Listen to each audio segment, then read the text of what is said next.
empty. The only thing I can see is my own silhouette. I'm getting stronger, step by step. The clock is ticking, but there's no time for regrets. I've been flying from town to town, from London to Taiwan. I've been all around the globe, trying to protect your soul. We are heroes tonight. We will fly above the sky. We are heroes tonight. Yeah. We are heroes tonight. We will fly above the sky. We are heroes tonight.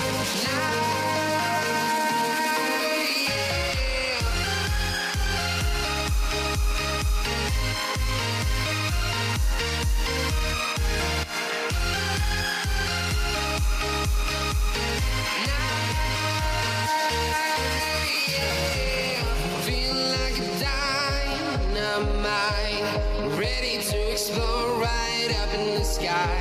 I need you to.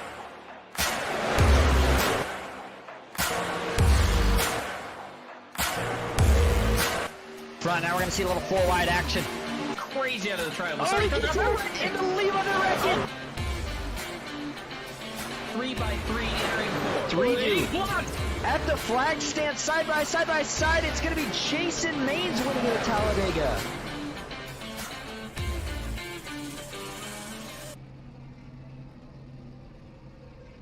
Hello everybody and welcome into PGR Esports Live at Talladega Superspeedway for some Thursday night money racing. I'm Austin Green alongside Matthew Baker. Not sure yet if Dawson will be joining us at some point, but Baker, good to have you back. We saw you racing last night and here tonight, back in the booth, back as race control, and we got a good one. First of four races sponsored by FEG tonight.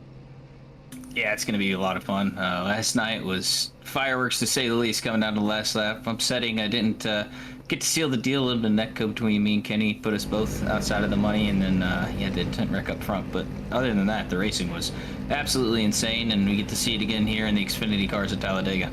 Certainly do. Well, let's get right into it with your starting grid. The man on the pole here tonight is going to be Kevin Freese. He puts down, looks like a 53.9. Good lap from him. On his outside, starting second, it's going to be Garrett Maines back in third. It's Jason Maines, Alex Hill in fourth, Steve Karosik in fifth, Zachary Lima back in sixth. It's going to be Cody Nagel. John Ellis Jr., good to see him making a return here tonight. Making up row number 4, Matt Lee back in ninth, and Ken McCullough Jr. rounding out your top 10. John Mollahan in 11th, Kyler Wynn in 12th, Jeff Merck, another unlucky night last night, just unfortunate for him. Hopefully we get a good run out of him in 13th. Malik Graham 14th was there at the end, also got caught up in that wreck. Mike Davenport, Ryan Bowerboom, haven't seen that name before, Michael Triscaro in 17th. David Sheets in 18th. Sierra Clampert, she got a money spot finally in 19th last night, and 20th we got Danny Eshman. We'll be interviewing her at some point in this race. If not on the pace lap, then probably first caution we get. Zach Range back in 21st. Chad Ross 22nd. Ryan Bass, Dustin Carruthers making up row number 12. Row 13 will be Brock Westerland, Cole Fitzpatrick. Mark Morissetti back in 27th. Steven Scott Jr. That's a pair of new drivers in the field tonight. Making up row 14. Tucker McClendon 29th. And Ian White rounding out top 30. Wayne Fox 31st. Justin Miller in 32nd. John Darnell 33rd. Mark Vondell in 34th. Nathan Billa, look for him and Logan York to be making their way up, and Logan York starts in 36th, last qualifier on the grid. And 37th, Andrew Navarro, Dylan Jones, huge names right here. John Ward, Trevor Osnernoth in 40th. Heath Job starts 41st. J.R. Miller in 42nd for Team PGR. Malik Clay, or excuse me, actually Michael Clay rather, in 43rd. Jack Kignite in 44th. Justin Mills in 45th, and Tony Cox rounds out the field tonight for a 46 truck dance at the fastest track in NASCAR. Take a look at your race info. Here's what we got tonight. And actually, that is not updated, so we'll go ahead and do this the manual way. So first of 4 FEG-sponsored races. And so if you want to get yourself a custom FEG-PC, you know where to go. We got the link to the Discord for PGR below, but you can get more info in there, and we can get you sent to the right place. But nonetheless, these 4 sponsored races are going to be 4 of your bigger ones of the year so far from what we know, Baker. And tonight's no different. 45 laps. Again, good to see that we are back in the Xfinity cars. And a couple things different. We do have that fast pair making its return after last night. 45% fuel, 3 green-white checkers if you need them, and a lot of money going out tonight to the winner.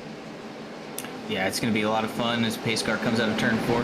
Hot track temp, a lot harder car to handle here. Big field, 46 cars are going to be rolling off here.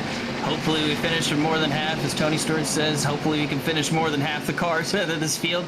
But Kevin Friesgen are leading to the restart zone here. And 132 degrees is indeed that starting track temp. Absolutely scorching, but nonetheless, we're getting ready to get rolling here for the first time tonight. Green flag is in the air. The FEG-PC 45 is underway at Talladega.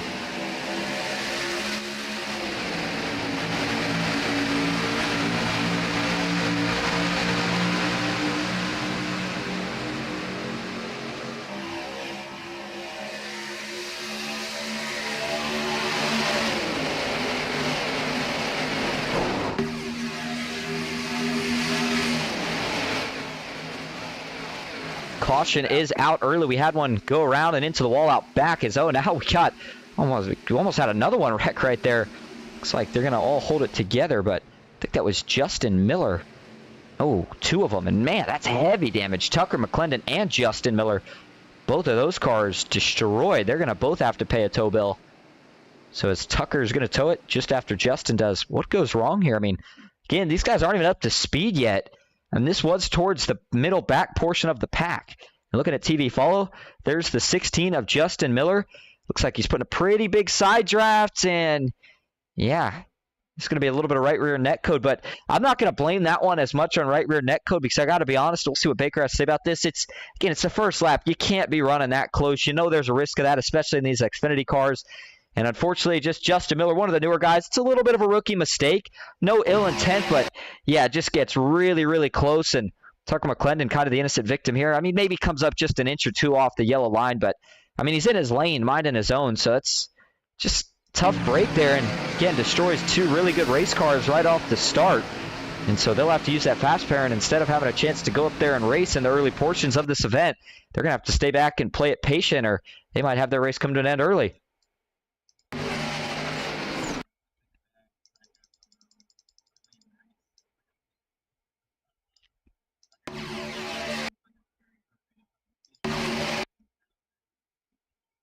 Yeah, if this was last week, boy, he'd be even more angry because we didn't have the fast pairs and talked about it making its return here tonight. So Justin Miller, he'll learn from that one. Little mistake there. Cost a couple guys. Lucky that it didn't clean up a lot more, though.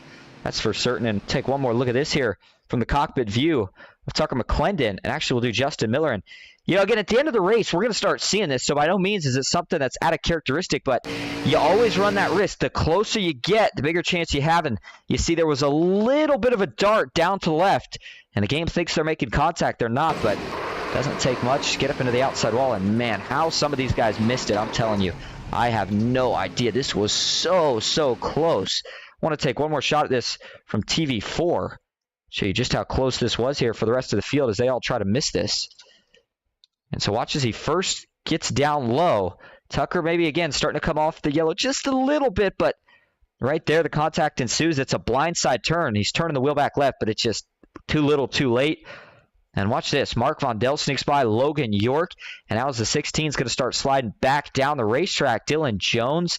J.R. Miller jumps to the apron. I mean, just a phenomenal piece of driving by everybody back here to make sure they don't get themselves involved in this first lap wreck. So as we go back live up front, it is Garrett Maines being scored as your leader. And boy, oh, so close he came last night. That one was one of the craziest finishes we've seen in a while, and not for the reasons you might have thought. A tangle with Colin Bowden on the last lap that got Colin Bowden DQ'd and fortunately cost Garrett Maines potentially a shot at the win. So he's back out with a chip on his shoulder tonight. Kevin Fries in second, Alex Hill third, Jason Maines fourth, Steve Karosik rounding out your top 5. And well, we got a chance here, and we're still under pace laps. I think now is a good chance. And by the way, I think I had Baker muted as he was trying to give a little analysis of that last wreck. But yeah, if you heard him, and we'll see if we get another word with him here in just a moment. But he kind of agreed. I mean, he said just looked like a side draft gone wrong there from, and he said Tucker McClendon was pretty upset from Justin Miller there with that side draft. Just hard racing early, but got to be a little bit more calm. Now that we got her up in the booth, though, let's see if we can get a quick word here from Sierra Races. Hey, Sierra, this is Austin in the booth. You got a copy?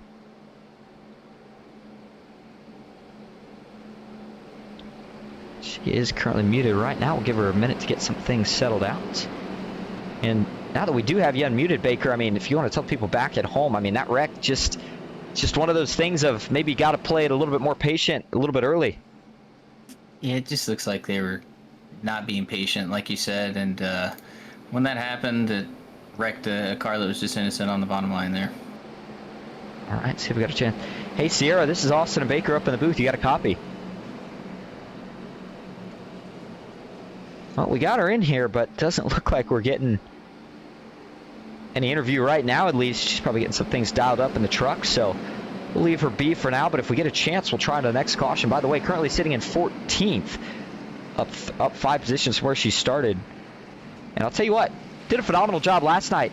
A little bit of a tangle there on the last lap, but she was able to drive through it. Got up to 4th, and then with the Colin Bowden DQ, brings home a podium. So, I mean, hey, if you got to finish in the money for the first time, you might as well go big and get it on the podium. And looks like she is here now. So, Sierra, this is Austin Baker in the booth. You got a copy? Yes, hi. All right, well, your first payout last night, you got a lot of fans that come out to these races. It was just a matter of time, and now that you got one, can we expect another one here tonight? Yeah, I'm always going to try, no matter what. Well, we see how crazy these races get. I mean, to have a chance of being at the front at the end is one thing, but then you start to get up with, we got a mix of pros, super speedway pros, and you're kind of an all-around pony when it comes to this. We see you streaming, racing a 1.5-mile super speedway. So when you come to a track like this, towards the end of these races, how do you play it out? What kind of strategy goes through your mind, and how do you decide who to work with and who not to? I kind of just follow whatever line that I feel is best in the moment, and I just go for it. But overall, I'm just basically, these races, I learn a lot every single time, and that's why I do it. I do it for fun and just learning as much as I can, and I feel like I am learning from the best, and that's why I love racing these races so much. Couldn't have put it any better myself. Well, hey, we know you're getting ready to go back green, so we'll let you go, but we appreciate you giving us a quick word. Everybody, make sure you go check her out. She streams live on Twitch all the time, including during these PGR races. Sarah, thank you so much, and hopefully we'll see you back in the booth here, maybe tonight if you can get another cash spot. All right, have a good one, guys. Let's see how it goes. Woo! You as well. All right, there you go. Well, she seems pretty eager to go, Baker, and she put it a pretty good way. I mean, again, she's one of the independent drivers, so doesn't have a team to work with, and when you don't have a team, things are a little bit harder to do. All right, here we go. Kevin Freeze, Garrett Maines, row 1, Alex Hill, Jason Maines, row 2. 4 laps complete, going to be 5 when we cross the line. Green flag back in the air at Talladega.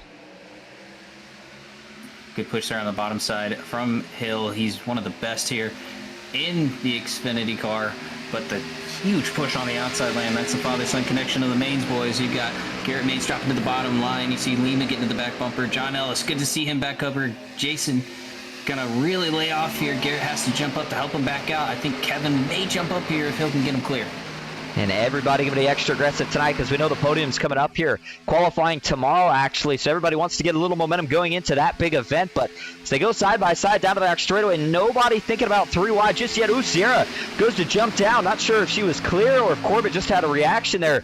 But he dove off onto the apron for a moment to give her some space, and she drops down behind Kyler Wynn, another one of the independent drivers in the field. Mike Davenport just above those two. And now, here we go, Baker. Going to start to see that third lane working, and one of the guys that unfortunately got wrecked coming to the white flag last night, Jeff Merck, and he's actually working with right now a couple guys. Brock Westerlund on his inside, but it's Malik Ray and one of the coolest looking schemes that I've seen in a while. They're trying to make some progress on this third lane.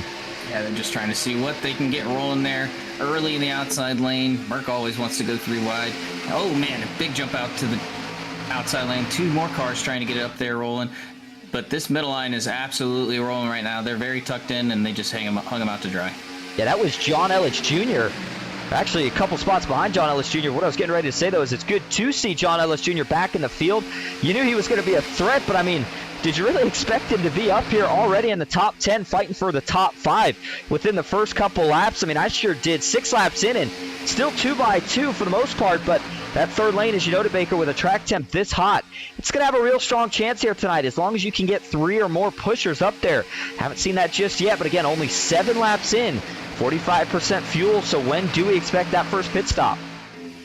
45% fuel. I'm looking at around lap 17. They pit on lap 3, I think. So you're looking at about lap 20, 21. They could probably save to 22, but it's going to be a 2-stop race.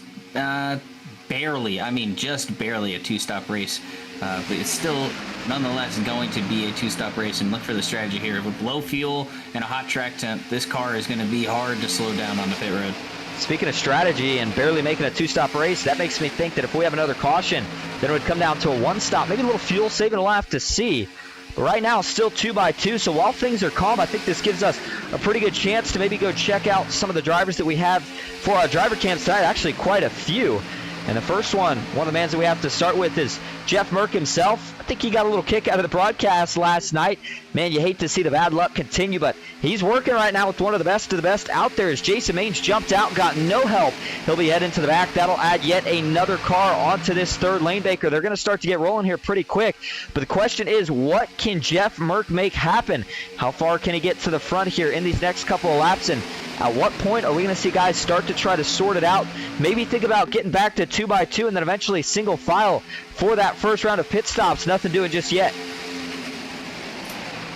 Yeah, I just can't believe the move that Steve Korsak made. He forced his way there towards the middle, pushed Jason up the track. Unfortunate to see Jason go to the back like that. I mean, he was up there controlling the race early, and Steve really put him in a bad situation. If I'm Jason, I'm pissed off, and I'm trying to drive back to the front to get to his right rear.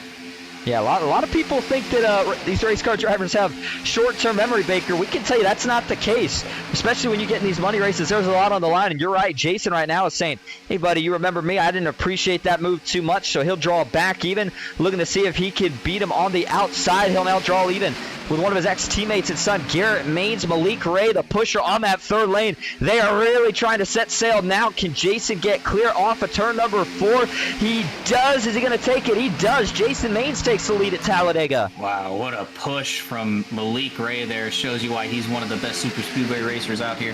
Has an unbelievable scheme as well that you mentioned.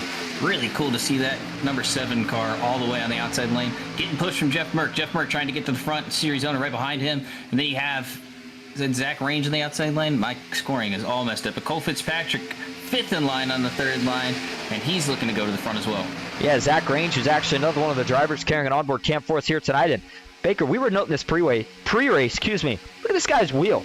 He's got an entire, it looks just like a realistic F1 wheel. I mean, it's got the digital dashboard, probably about 1,000 buttons. I mean, that is an impressive wheel in itself, and much less to drive a super speedway where you can barely move the wheel.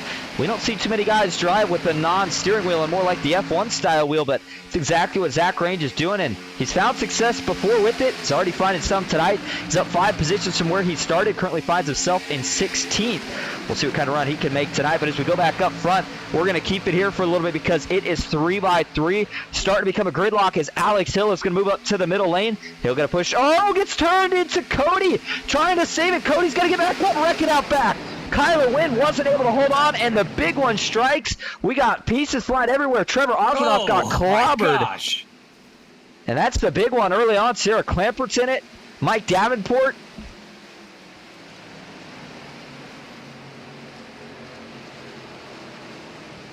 Well, they tried to save it. Looked like they almost did, but once Kyler Wynn came back up into the pack, it was all she wrote. Let's go back and take a look at this one. Back this up a little bit. We're going to go up to where this starts, and it actually starts when Alex Hill moves up. And watch Kyler Wynn here and Cody Nagel. So when Alex Hill moves up, I think it's when he gets the push here from Kevin. I think we need to get a little bit of a better angle of this. We're going to go to TV follow. Watch Kevin freeze. Looks like he's trying to line him up, and boy, he gets him just a little bit on the left side of that bumper. That slight offset, especially in the turn, which seems to amplify it. Turns the 77 down into the 6 of Cody Nagels. Kyler Wynn jumps low as well. Probably thinks they're wrecking at this point. Kyler gets on the flat. Matt Lee gets back up on the banking, but I think there's a little bit of either contact or maybe some slight netcode between those two once they were already trying to save it. And then that turns Kyler back up into the back up on the track into Matt Lee. That gets Matt Lee up into Garrett Maines, and there's Jeff Merck, and yet another one. The bad luck will continue as Zachary Lima is going to try to split the difference here. And out back, boy, some of these hits were massive, Baker. Mike Davenport, the first man to arrive on scene towards that inside wall, and then out back, just nowhere to go for everybody. I mean, look at that. Trevor Osmanoff gets pinched in between about 3 different cars, gets set airborne, and this one collected probably about 6 to 10 of them.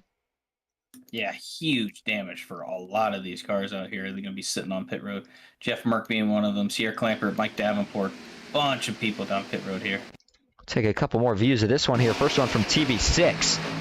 And yeah, it was almost a good save. But when you're going 3 wide like this at Talladega, somebody slips up, and then all of a sudden, somebody gets out of shape. It's just so rare that you see everybody save it with nobody having any sort of issue. And yeah, unfortunately, I think Trevor Osronoff definitely got the worst of this one. Here's what the onboard view looked like. Take a listen.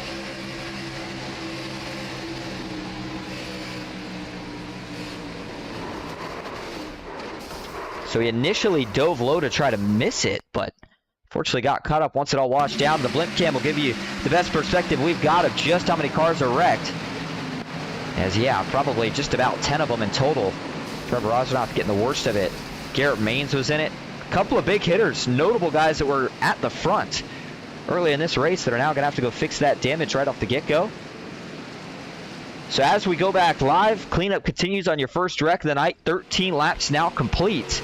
And up front, Alex Hill does lead. Jason Maines in second. Kevin Freese in third. Malik Ray back in fourth. Cody Nagels fifth. Matt Lee in sixth. Zachary Lima 7th. John Ellis Jr. 8th. Steve Scott Jr.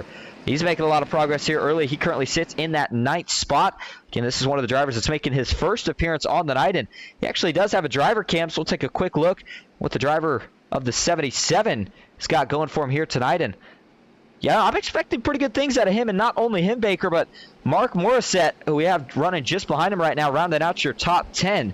But a point I want to bring up here is the job that we saw Malik Ray, Jeff Merck, and a couple others doing at taking that third lane, and I think some of them, unfortunately, while some were caught up, made that move just at the right time. And the prime example would be Malik here, Baker, because he got up to the front, and just as he did, they wrecked behind him. He's not involved, and now he's got the track position he needs for the rest of the race. Yeah, just unfortunate for the other people that were in the top lane making it roll. Mike Triscaro looked like he got clear of it, but Merck being one of the guys up in the I lane that really got screwed over in that from the wreck on the bottom. Just unfortunate. Taking a look at payouts here tonight, it was a full field, so I don't know, these might scale up even more. No, it looks like it was based on 45, so this should be about right. Maybe add in just a little bit more for the extra entry, but tonight's entry fee was $20. Winner going to go home with $250. Second place will take home $180. Third, $150. Fourth and fifth, $120. And sixth place will go home with $50.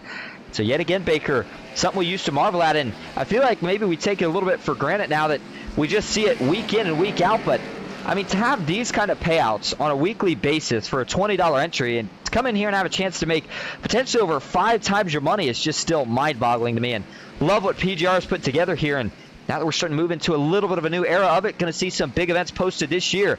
Can't wait for what's up and what's in store. Yeah, absolutely. It's a lot of fun to watch here. Watch these guys going around. Sierra Clamper there off pit road just barely got out. Looked like Lightning McQueen trying to beat the pace car out after a good pit stop, but she's going to stay out. Get her lead. Looks like she's either going to be a lap down or be on the lead lap. She will be a lap down at this point. Unfortunate, but glad to see her back out on the track. Hopefully she can still have a good run here. Yeah, quite a few of these drivers a lap down already after that early wreck. Taking a look at some of our other driver cams here tonight. Here's a look at Trevor Osronoff. Not the night he wanted last night, and so far not the luck he's looking for tonight rather, but still got time to change things around as we're not even halfway yet through this 45 lap event. Next up on the driver cam is series owner Michael Triscaro, and talk about someone right now that has a chip on their shoulder. He came so close last week to capturing that first win. Said, and I quote, "I don't care about the money, just want the win." And unfortunately, didn't quite work out that way last week, but looking for another shot at it this week, and you can never count him out. And who knows, sometimes, Baker, when you come off one of the worst breaks in your life is when you get the best break of your life. We'll see if Michael Triscaro can get it done here tonight. Tony Cox as well, rocking the Ghost Racing Network paint scheme, and he's got a driver cam for us here tonight as well. And in fact, he's actually rounding out the driver cam, so see if the 72 machine can do. He's up 25 from where he started. Part of that being missing that last wreck and gaining some track position. So as we go back towards the front of the field, getting ready for this restart, it is indeed Alex Hill, the driver out of Peachtree City, Georgia. We'll see what he can do. Lines up with Jason Maines. Steve Karosik no longer up here. It's Malik Ray, Cody Nagels back in row number 3. Matt Lee actually with Cody. And here we go. Green flag back in the air. 15 laps complete now at Talladega. Right out of the gate, it's a good start for both lanes. A little bit of a checkup towards the back of the field, but Alex Hill immediately jumping up to the top. He's going to try to get some control right out of the gate, so Kevin Freese takes advantage. He'll now pull to the inside, get side by side with that 77 car. Cody Nagels looking to get lined up and give a big push to Kevin Freese here down the Alabama gang back straightaway. Alex Hill, though, he'll get the advantage. They're going to drag race this all the way to turn 3. As they do get down into turn 3, it is Kevin Freese who gets about half a car out in front. The 96 now starting to creep up here as well. We're starting to get a lot of new faces. That is Mark Morissette, and the reason I call him out is because he might be the guy to think about 3 wide. He'd have some good help potentially, and Andrew Navarro behind him. And if Navarro decides not to make the move, the guy just in front of him certainly might. Ryan Baste. You look at another one of the newer drivers, Ryan Borboom. What can he do? Already up a couple spots from where he started. But how about the 2x2? Nobody has went third lane just yet. Talked about the fuel, and now that we have had that caution, should be a pretty solid one-stopper from here. Baker, what are you thinking? Yeah, I think this is going to be a one-stop race. Hopefully we get to it. I'd love to see some green flag pit stops like we've seen before in the series, especially in this car. And a hot track temp is really going to separate the boys from the men, or the ladies from the girls. See how they get down pit road, and let's just hope we get to it. But this racing has been intense this whole time. And still 2x2 as they work their way out of turn 4. Here we go, getting that third lane, starting to get some momentum going. Guess who? Kyler Wynn, Logan York, 2 of the most aggressive guys that you're going to have in the field tonight, trying to make something work. There's Jeff Merck. He wants a piece of the action. He'll jump up now. Ryan Baste with a move to the outside. Got a little bit high. He saw Ken McCullough Jr. jump up there, wanted to get in front of veteran, did just that.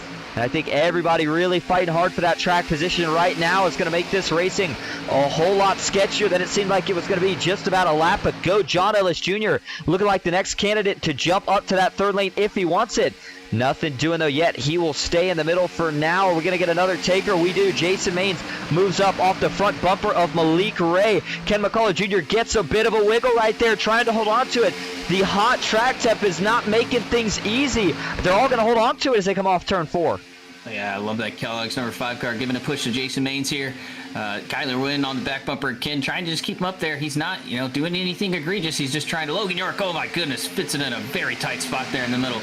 But as I was saying, Kyler Wynn just trying to keep that line going. They know that they can at least clear one car whenever they're coming up on that outside lane 3 wide. They're just waiting for those temps to roll up here in the middle. A couple other notable picks right now rolling that third lane. Brock Westman, Mike Davenport, Cole Fitzpatrick. Going a little bit further back as well here. Looks like Mark Vondella's in this mix. A lot of guys trying everything here just to get to the front. And as this race goes on, that track position becomes more and more important. Jason Maines up front. He is now going to get clear of the middle. Ooh, Baker, I think he could have dropped all the way to the bottom, but he didn't want to risk it. He'll fall to the front bumper of Alex Hill. He'll get a push now. But how about the 5, Orion Baste? The aggression paying off so far. And now Merck's going to split Kyler. They're going to go 4 wide through the tri-oval. 4 wide through the tri-oval, coming to the start-finish line. Who's going to lead the lap there? I couldn't tell at the line. Looked like Kevin maybe. Jason there in the middle. Ryan Bates on the second to high line and the very high line. Who is that? I can't even tell. My paints aren't loading. And 4 wide still through turns 1 and 2. Jeff Merck and Steve Karosik on the high side now. It's actually that third lane starting to show a little bit of a fade here. Still 4 wide down the back stretch, and that top lane is growing in support. 4 wide into turn 3. How long can this last? Based in the third, Merck up top. Kevin Freese, Cody Nagels leading. They're going to wreck it out back. Kyler Wynn into the wall. Cole Fitzpatrick as well. And I was going to say the second big one, and I think that's exactly what it is here. This is going to collect just about as many as the first one did. The only difference is maybe the damages aren't quite as severe. Well, we almost got it for a full lap, Baker, but, and you get 4 wide, it can be just about anything. I mean, when guys are running so close to each other that you couldn't even fit a piece of paper in between them, you know that something's going to have to give eventually, and it finally did there. Coming through turns 3 and 4, so let's go back and take a look. Does it start further back? No, this is going to be right about in the middle of the action there. Cole Fitzpatrick and Mike Davenport. Here you go. Watch from the TV follow. Does Fitzpatrick go up a little bit? They're 4 wide. Davenport, no. Looks to me like maybe a little bit of both. I mean, looks like Fitzpatrick stayed down maybe till the absolute end, just before Davenport made contact, maybe came up just a little bit. But, you know, you try to judge these things by tires on the white line. So watch here. As they go into the turn, Davenport's left sides are above the white line. Fitzpatrick's are below that white line. But then, Davenport's definitely coming down there. Fitzpatrick doesn't really move at all. And when he comes down, I will say, that is a pretty significant amount of right rear net code there. I mean, you can look at it for yourself right here. Even though he is coming down, they still have plenty of room. Watch this. I mean, you could still fit probably a ruler or two between those two cars. And fortunately, the game thinks they're making contact. Hooks the 9 around into the outside wall. And then everybody's going to try to miss this as Mullihan goes all the way to the apron. Unfortunately, still gets collected as Navarro along with the 96, the 02. Logan York, Brock Westphalen, Mark Von Dell. All sliding in here with just nowhere to go. And then kind of a second wave of a wreck just behind. The 46 is in it.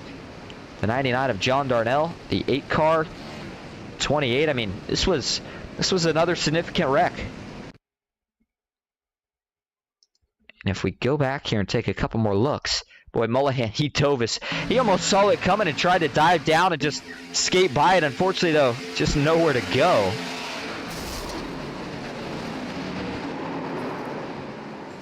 Saw Logan York spinning up ahead. John Ward, multi-time series winner.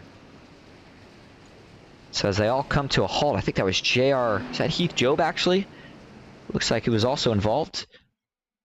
So overall, Baker, I mean, just, you know, it looked to me like netcode, nothing anybody could do, but the 4 wide sure was nice while it lasted.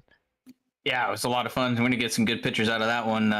Just Davenport come down a little bit too hard, triggered the netcode, and chaos ensued there from the mid-pack.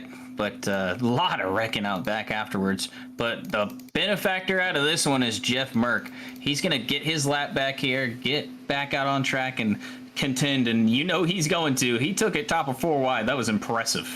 Certainly wasn't. It was Steve Karosik who kind of went with him initially and said, yeah, I'm all for it. And you noted earlier about Merck, and say the same about Steve Karosik. Those are two of the guys that they care about the money, but that's not the primary goal out here. They want to race. It's a super speedway. They feel like they're some of the best at it, which they are. So when they have an opportunity to make a move like that, by all means, they're going to.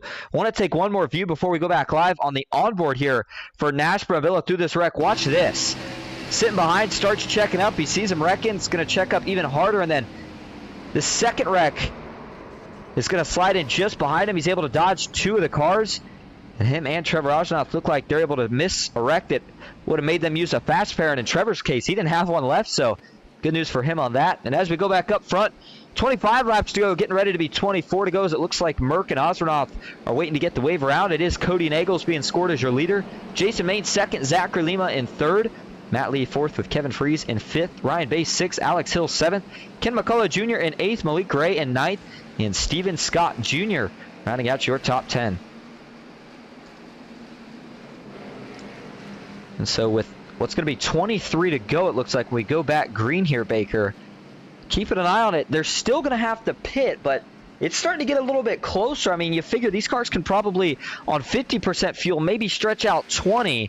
We're going to go green again with 23 to go. Is there any way you see anybody being able to save enough, or are we still expecting that one more green flag stop? Yeah, it's close. 22 laps. You're looking about 23, coming to 23 to go, right? It's going to be hard to save that much fuel. I think it's still 18 to 19 laps. I think you're going to have to come down. And if I'm these guys up front, I'm pitting as soon as I can. I'm getting away from this, man. These guys have been piling them up. You know, the racing's been great, but one small mistake in this car is a huge wreck.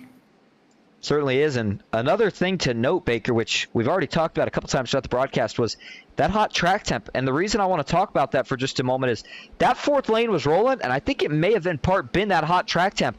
Not necessarily a specific rule, but a general rule of thumb is the hotter that track temp is, the more that third lane can roll. And so when you get a hot track temp scorching, if you will, over 130 degrees, yeah, that fourth lane is certainly going to have some push as the bottom, middle, and third are going to start to get hot pretty quick.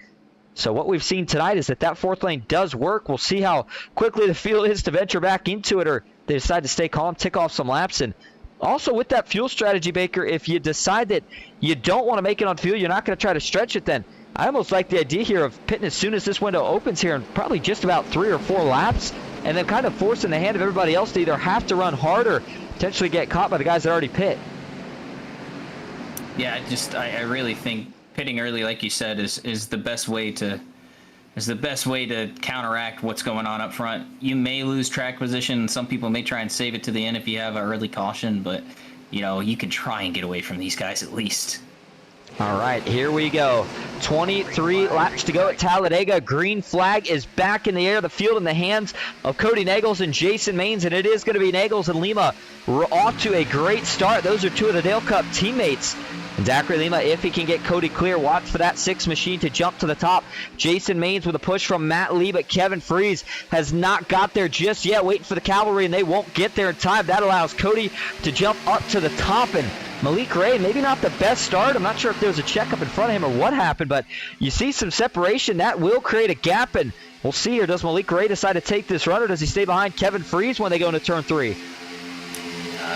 Just good side-by-side battling here. You're seeing the bottom line really surge here, but the top line trying to come around. Some activities going out towards the back half of that restart, reviewing it now. And here's a look at Steven Scott Jr. Oh, a close call for the 9 car right there. What a save. We're just getting ready to talk about the job he's been doing to get up here almost inside the top 10. He's up 15 from where he started in 13th. But wow, what a close call that was. I thought for sure they were getting ready to pile him up again. Not sure if he got a bump or just got out of shape, but nice save. Keeps himself up there. He'll tuck back down in line and actually go to the low lane here and drop behind David Sheets. David Sheets, one of the McCullough Motorsports drivers that we've seen up towards the front here tonight. Can't forget about the veteran, the captain, Ken McCullough Jr. up here leading the way. He sits third on the outside. And as we go back, Baker, what we're starting to see each of these restarts, I think we're getting a second pack of the guys who are maybe a little bit timid to go up there right now. They've seen more than what they wanted to in their share of wrecks here tonight. So you got guys like Danny Esselman, Chad Ross. Good to see him in the field tonight that we haven't seen at the front, but when they see everybody sitting back, they're going to try to get up here. Yeah, top side looks like it's rolling. Sorry to cut you off there, but it looks like Kevin Freese going with Jason Maines. They don't really have support. Malik Ray's trying to get the back bumper. No one's really going to get going. But the good news for them, though, is that the temps are run out in the bottom and the middle line. We had a review there. Justin Miller disqualified from the race. It's his 3rd incident, and he jumped the restart there. Wow. Fireworks early in a way we did not expect, but sometimes you got to keep some ropes on these guys. That's an unfortunate break, though, for Justin Miller. Not his night. Meanwhile, up front, the man it's been his night so far has been Jason Maines. Seems like every time that he's fallen back, Baker, just about on command, he's been able to get back to the front, drop down in the front. That's what he's done here. Now he leads that middle lane. But how about Ryan Baste? Again, one of the KSR boys, but he's got the aggression factor, but sometimes we don't see it till the end of the race tonight. He's came out here. He's been showing it right from the drop of the green. Seems like it's paying off, but a little bit of a sour push right there from Alex Hill causes him to lose some ground as Jason drops low. And yeah, that caught both of our eye right there. Kevin Freese with the big move, and man, that was almost another wreck. Yeah, he cleared down quick. It looked like he got turned down there, but nonetheless, he's able to get down to the middle lane. He got a little encouragement from Malik. I think Malik and Kyler are going to be working together here this whole night. Two very fast individual racers. I know that they race together. When it comes to Super Speedway unofficials, I know they'll hook up here and run well together here in this money race, and they're going to try and take care of each other. And if Malik Ray and Kyler Wynn can get any more help, that third lane's going to really start to roll. C. Jones looking for a run on Mullahan here. We'll see if those two decide to jump out. They don't. They'll stay tucked in to that middle lane for now. Steven Scott Jr., one of the guys trying to make a move. Looks like he'll go up to that third lane with the 46 machine, but the problem is they just don't have enough push to get there. And that gap that they kind of have between them, nobody's jumping out. I mean, you see, Baker, they're hanging even.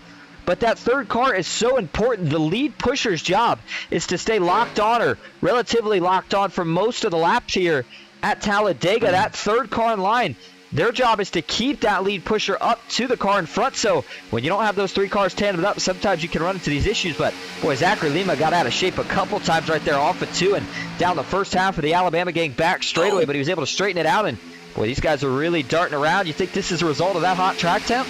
Absolutely. These cars are slipping and sliding. If you're on the bottom, you introduce the apron, and this car does not like the apron. Jason Main's going to clear down off of that Ryan-based bobble through 3 and 4. Zach Lima up to the top lane. Huge push from Malik Ray. He has a ton of attempts. Watch for this third line to really roll. If Kyler Wynn can stay to the back bumper of Malik here.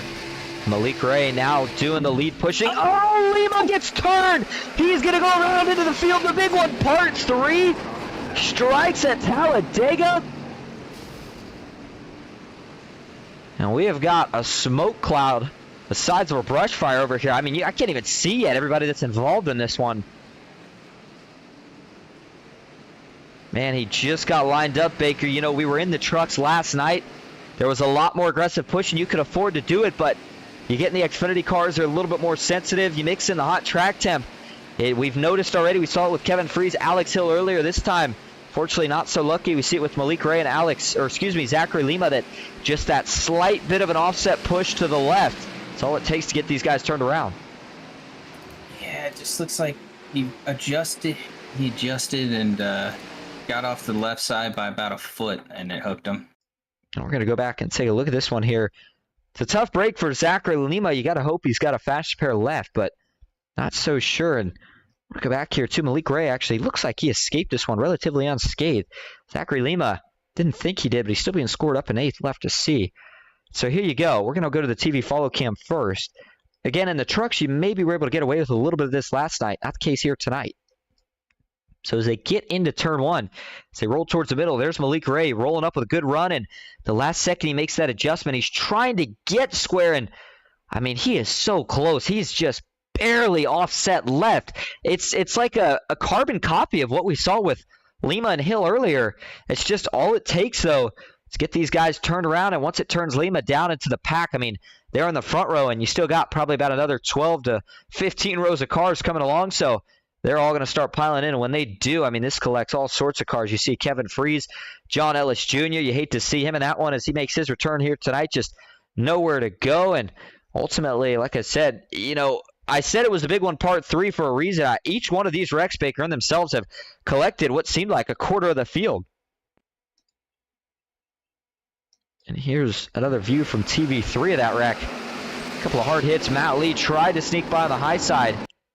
And then here's all the carnage afterwards. You see Zach Range sliding around towards the bottom of the track. Kevin Freese, though, I think he was one of the guys that maybe got the worst of this one.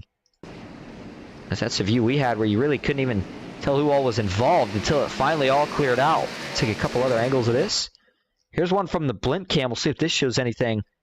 But that one was pretty cut and dry. Again, not much to it. Tough break for Zachary Lima as Malik Ray. No intent there. Was trying to help him out, but you know that he's probably not going to be too happy about it there. It's like in total, there's probably about 10 cars yet again that were involved in that wreck. Got one more onboard view here with Kevin Freese to this, and Freese was in the middle here leading, so he was kind of the first one.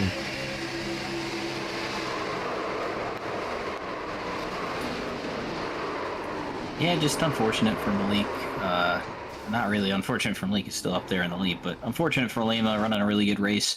Went to that third lane. He was going to have a ton of momentum. I know Malik's just trying to help. He could probably push him and Lima clear. It was going to be a double clear on that outside line. Just tried to lined up a little bit too far to the left, and you know, that's just all it wrote. Well, boy, did you see that hit for Zach Range? He saw when we rode on the cockpit view, the seas parted for a minute. He saw it, said, okay, I'm going for it. And as soon as he throttled back up, Nagels, who was already wrecking, slid back down, and he T-boned him probably well over 130 miles an hour. Or not T-boned him, rather rear-ended him. As you see Navarro trying to sneak by on the inside. Looks like he was able to do just that. So we'll go back live. And as we do so, when we go back up front, Malik Ray is being scored as your leader. Ryan Bay second, Jason Maines third, Kyler Wynn fourth, and Alex Hill rounding out your top 5. Going to be coming to 15 laps to go this time. We'll see if we get the 1 to go. But we are going to take our first side-by-side break of the night. We will be right back. Stick with us at Talladega.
front. Now we're going to see a little 4-wide action. Crazy out of the trial. Oh, he gets in the lead on the record. 3x3 entering 4. 3 do. At the flag stand, side by side, it's going to be Jason Maines winning it at Talladega.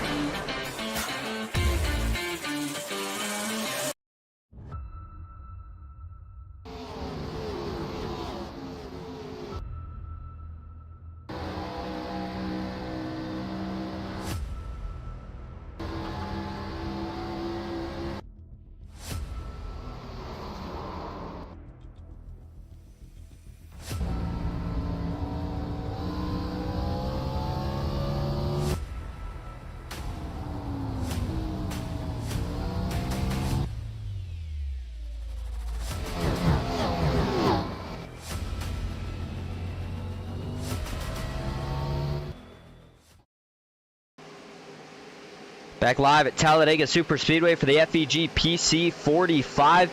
Getting ready for another restart here. It's been a little caution-filled, but when we've had the race in, boy, it has been phenomenal. It's going to be 14 laps to go. Malik Ray is surprised against. Oh, we got one spinning out back the 46 machine into the grass. Trying to figure out exactly who that was. That's Ryan Borboom. You got to think that was a result of a checkup on the restart. So he's going to lose the pack before he even crosses the start-finish line. We'll go take a look back at that if we get time, but we got to go back up front. A little bit of a break right here is that outside did not get going. And so Malik Ray, Kyler Wynn tandemed up, and Malik's going to jump to the outside. No move from base. He'll stick to the back bumper of that 7, gives him a big push. And already, how about some 3-wide action from a couple of the Team PGR boys? That's Nash Brambilla and JR Miller trying to make something work. Ryan Bass still seeing if he can push Malik Ray back clear, have a chance to maybe get clear. Now Kyler goes off. Oh, he saves it. Bakery's trying to. Bass out of shape. Oh, my goodness. They're all going to save it yet again. There's no way they make it the next 13 laps like this. Oh my lord, I just cannot believe he didn't wreck there. He got down into Kyler, tried to get back up in line, overcorrected, and still was able to save it. Unbelievable.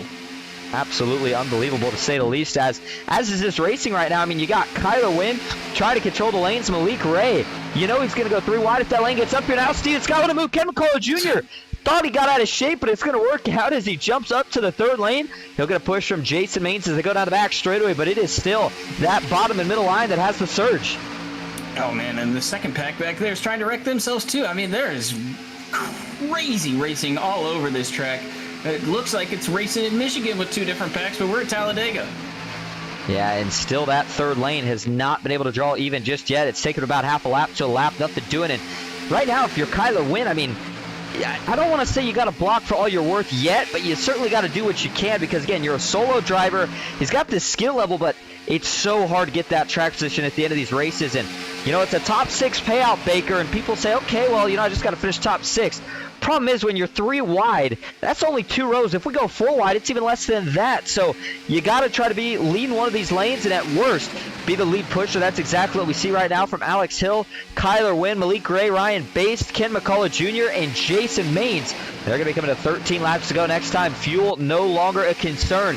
Question is, who can get to the lead and put themselves in that position when it matters most? If I'm Ryan Bass, I'm driving for myself here. I think maybe if Kim McCullough is able to get back up here. But Jason Maines, big wiggle there on the bottom. Oh, Jason Maines has got to be running really hot on temps. They need one person back up in that 3rd lane to have someone with a shot. But Malik Ray doing a very good job managing these lines, the bottom and the middle, keeping those temps. Yeah, and remember, when we have the hot track temp, it's not only making these cars a handful and, you know, make that 3rd lane roll, but it's also making the temps go up that much quicker. And so that's what it's going right now. But here we go. Oh, one spun out back to 96. Big hit to the inside wall. Oh, my goodness. That car's coming back on track. The second pack trying to miss it. Oh, man, just couldn't quite do it.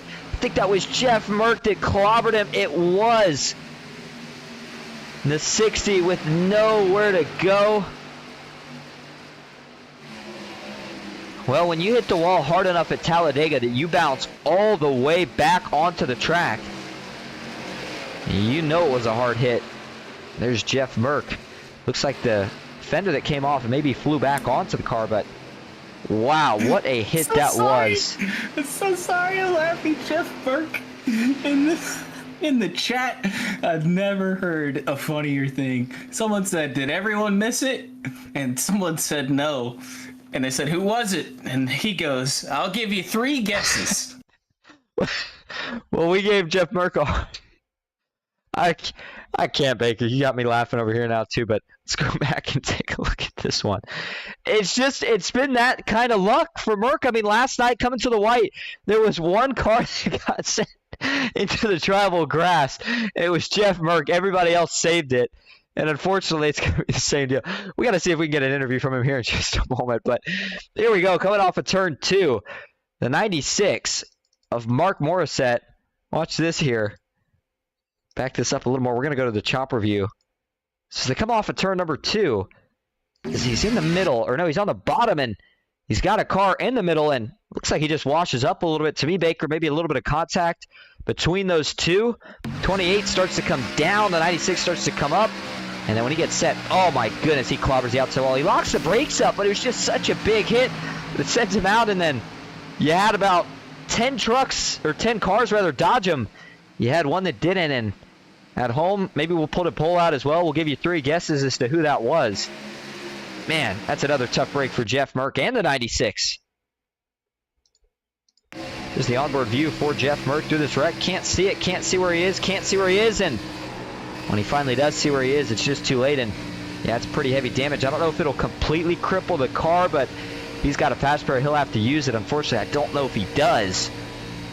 Take one more look at this here from the blimp cam. Actually, we'll go to the TV3 and go back here to the 96. Boy, it was a huge hit too for Mark. I think he's got a fast pair. And when you get turned like that at Talladega, if you can't steer out of it, in which case he's 90 degrees sideways. Boom. Just shoots him straight off of the safer barrier, and car pirouettes a few times. There's the big hit, Jeff Merck. So as we go back live towards the front of your field, 9 laps to go. Currently, it'll probably be 7 when we get the green. Malik Ray being scored as your leader. Dylan Jones in 2nd. Ryan Bass back in 3rd. Kyler Wynn in 4th. Cody Nagels in 5th. Alex Hill 6th. John Ward 7th. Jason Maines 8th. David Sheets in 9th. And John Mullahan rounding out your top 10. Well, now that we got a chance, runs with the PGR guys here on Thursdays, I think we should let's pull Jeff Merck up here for a quick interview. Hey Jeff, this is Austin and Baker up in the booth. You got a copy? Sure, Austin. What's up, buddy? Well, we saw a car spin. He hit the wall, right? You know, he shoots back up on track. All good, no worries. Here comes a pack of about 12 cars. 11 of them miss it. And you said in chat we can give you 3 guesses on the one who didn't. And unfortunately, it was yourself. But I mean, you know, you got to poke some fun at it. Certainly, the luck is just, I don't even know how to put it anymore. But you know, horrendous. Yeah. Getting back to a serious note, I mean, you didn't do anything wrong there. What is going on with your luck here?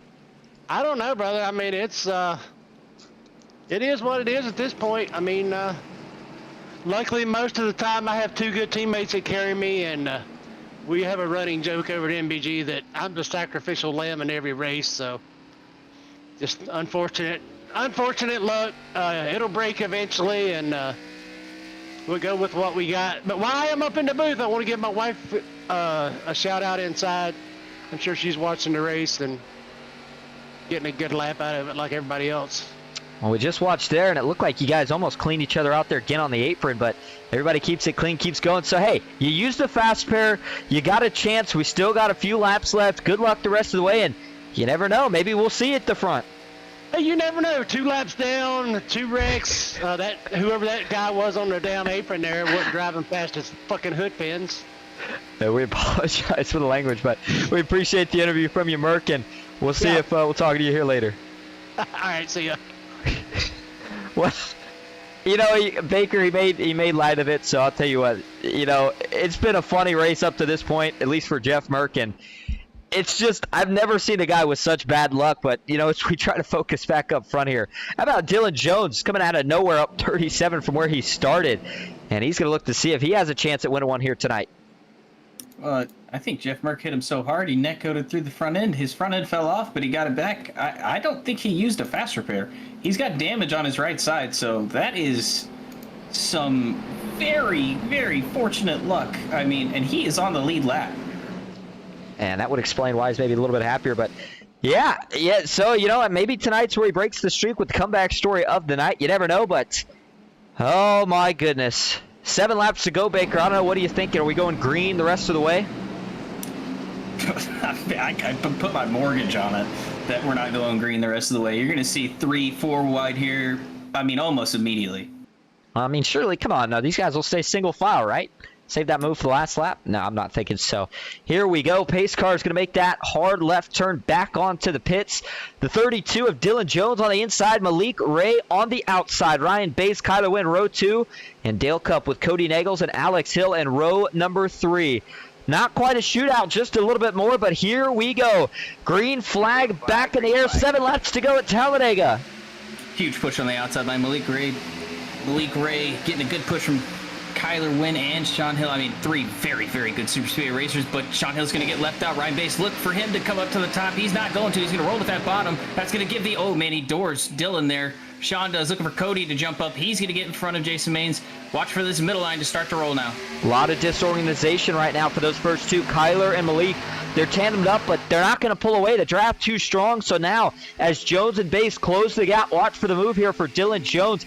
Maybe Ryan Bates as well, if he can hold clear. And he's not going to be able to. And actually, Dylan doesn't make the move. Stays down there, so Alex Hill will draw back even. Him and Cody Nagel still need a third car. They're waiting for Jason to get there. John Mullahan, Andrew Navarro, Ken McCullough Jr., Garrett Maines, the rest of the cars that are in that outside line. Everybody else, oh, Jones gets sent down. He's got to come back up. Is he going to do it? He does. Bates cuts him some slack. What a save from Dylan Jones.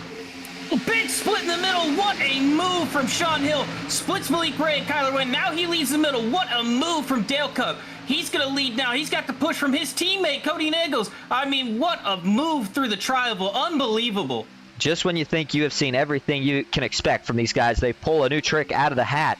And what a move from Alex Hill. But now Kyler, look at the top. He's going to have to go to the middle. Got to be careful. Does he get split 4 wide? He does. Kyler gets left out to dry as Nagels goes to the middle with his teammate Alex Hill. They're all trying to save it. His caution's out for wreck out back, but can this pack out front? Can everything organized here? I think they do. And, ooh, another pretty good car pileup. And guess who? Not even going to say it, but we're going to move on to the next and the rest that were involved through this one. Jeff Merck, Brock Westmoreland, Tony Cox. Looks like we got a couple others here. John Darnell. Good looking scheme for Darnell and Tony Cox to see their night come to an end early, but let's go back, take a look. Comes out with 5 to go, and this should send us to overtime, I do believe. So we'll go to TV follow first, see if we can see where this whole thing starts at. And it's in what was kind of a second group that was just starting to merge with this front group. And we'll go to the chopper view. And watch here is, oh, it's a stack up on that outside. That's exactly what it is. And, you know, Baker, what this all stems from is Kyler trying to make the move and then getting split 4 wide. That third lane has to check up just a little bit. That checkup amplifies as you go further back. And then you see once we get to that point, looks like, is that, trying to figure out who that was that got turned. I believe it might have been, was that a 49? Couldn't tell exactly who it was. That was a pretty good hit. Michael Clay going to arrive on scene later, but I was trying to figure out exactly who this was that was actually involved right there in that one. So we'll try to get a view of this. It wasn't... Again, when we get a couple new drivers, sometimes we don't have their numbers quite memorized just yet. And I'm not sure who exactly that was, if they were able to get back rolling or not either, but man, definitely a big wreck. In fact here, looks like that might have been Ian White. Yeah, I think it may have been here. Yeah, the 49 machine, that's indeed who that is. That's Ian White. It wasn't on the lead lap, but here you go. That checkup, once he gets turned here, just going to start stacking them all up after that. There's the turn. He's going to go down and clobber the inside wall. That's not the big one. The big one happens just above him. So actually, maybe he gets out of being in the worst part of this wreck. And here we go. Back this up one more time and look at it from the blimp cam. And actually, we'll go a little closer here to the chopper cam. See, that got Michael Triscaro out of shape. He gets down into John Darnell. They start wrecking, and then Jeff Merck, Tony Cox pile in. Zach Range nowhere to go. Danny Epsterman, Brock Westmoreland, Mark Von Dell. Sierra Clamper slides in and is able to just miss it right there at the end. And what happened here to Jeff Merck? Well, they was trying to check up. He tags Tony Cox and then gets tagged by Zach Range. Man, oh man. Well, Baker, I mean, just looked like that kind of stemmed from the front, and a lot of times that's how we see these wrecks go here at Talladega. Starts in the front, ends up being towards the rear. Yeah, it just looks like Hill's trying to keep all the track position that he could on the bottom. When Kyler moved up, he thought he was clear, and once he went up, Cody got to the back bumper of Kyler pretty quick, and Kyler was already to his outside. You know, it's a small miscalculation that stacks up the field, and those guys don't have to take punishment for it. It's the middle of the field for it, so unfortunate for the stack up there in the top line, but you know, we move on. We're gonna get a really good restart here. I can tell you that this is gonna be a crazy shootout, and also I don't owe anyone my mortgage. All right, well there you go. Well, here we go. Let's back this up, and hey, you did call it, but talk about this move that Alex Hill makes. We always talk about aggression, and when you pull a move like this on a guy that's considered a pro, I mean, he is a pro. I don't know why I said considered, but it's a pretty impressive move, and Malik tried to cover it. He almost did, but Alex here, as he jumps down, kind of gets into Kyler Wynn, and that pushes Malik at the same time up the track. So it's a little dicey, but it works out, and it's probably going to go on the highlight reel. Then Jason Main's jumping up with Malik Ray, keeping him from going to the back. So we're going to get prepped here for overtime. 4 laps to go. Is it actually, Baker, is it maybe going to be a natural green-white checkered, or is this still going to be our first overtime? It looks like it's going to be a natural green-white, possibly. Will be coming 43, 1 to go. So, yeah, it's going to be a natural green-white checkered here. All right, so that means we'll still have 3 green-white checkers if we need them, but the rules for 2 laps to go. If we can make it to the white flag, this race will be official. However, if they wreck on this first lap, they pile them up, then rack them up and try it yet again. We'll give a quick shout out to everybody watching here tonight. We appreciate everybody tuning in. Decent crowd as always. It means a lot to each, it means a lot for us to each and every one of you that comes out and watches this race. Zayna Thompson, Racing Gal Florida, Devin Ray, Logan York, Audrey Scott, Shirley Cox, Yee Haw, Devil Charger, Backyard Bird Watching, Mike Davenport, Chris M, Philip Wilkinson. I mean, good to see everybody out here. Hope you guys are having a good Thursday night. Had some NOMA Gen 6 action just before this, and tomorrow night we head back over to the Asphalt Outlaws Racing Truck Series. That's going to be a good race for them. Make sure you tune in for that one. They're going to be at Old Atlanta. So we'll see what we got here tonight. Devin Ray says 2 more yellows. It's a good chance. I mean, Devin, if you're willing to put your mortgage on it, I'll bet you for it. But I don't know. We'll have to see here how this thing works out. I'm thinking that these guys may be able to get this thing wrapped up here relatively soon. But 2-lap shootout, Baker. You got 1 lap to get up to speed. So that really only leaves you 1 lap to make a lot of moves. Well, I'm looking for Malik to be probably out of fuel whenever we come to the white flag. I thought he was a gallon short whenever he was saving. I don't know if he's saved enough. There's been a lot of cautions. He's going to be very close. Well, we've seen a couple fuel mileage races come down to this before, and I thought all these guys were going to be good with the amount of cautions that we did get, but not quite going to see it. So here we go. The 32 of Dylan Jones on the outside, Alex Hill on the inside. Who is going to take home the big money here tonight at Talladega? 2 laps to the side. Malik blinked out there for just a second. Talking about fuel, though, if he runs out, that could spell disaster for the field. We'll see what happens. Here we go, back into the Geico restart zone. Green flag back in the air at Talladega. Oh, they're wrecking. Oh, that was a big hit for Ryan Baste. Is it the only one? Nope. And they're piling up out back.